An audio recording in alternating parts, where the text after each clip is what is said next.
So I had my daughter on May 13th of 2012, and it was the best and worst day ever. So I woke up, I felt really uncomfortable, just not myself. And I called my doctor. The doctor told me I should go get checked out, and I went in and I got looked at. And they told me that I wasn't feeling well due to extra water weight. And me being a first-time mom, I took them at their word and I went home and waited it out with the heating pad.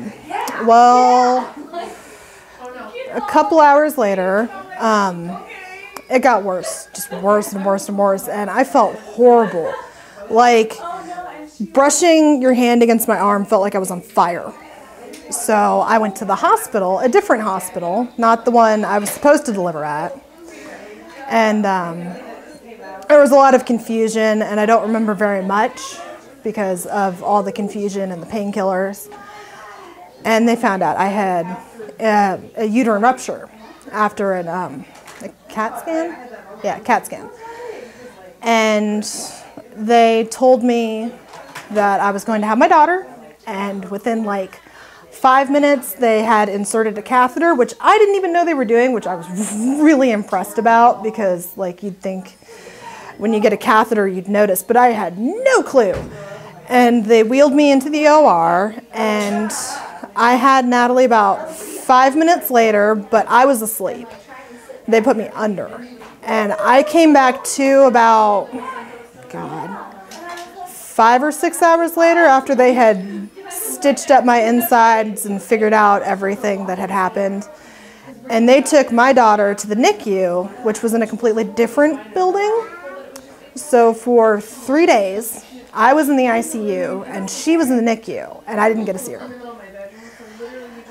And it was awful. But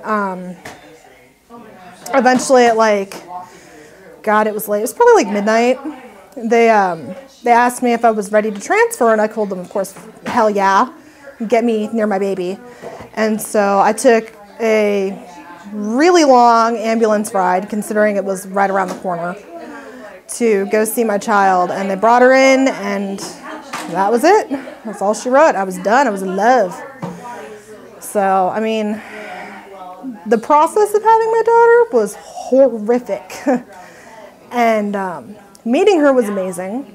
It sucks they were so far apart, but I think the one thing this probably taught me was that you should really trust yourself, because I knew something was wrong and I didn't fight about it, and I probably should have, because if they'd have figured it out earlier in the day, it would not have been such a fiasco.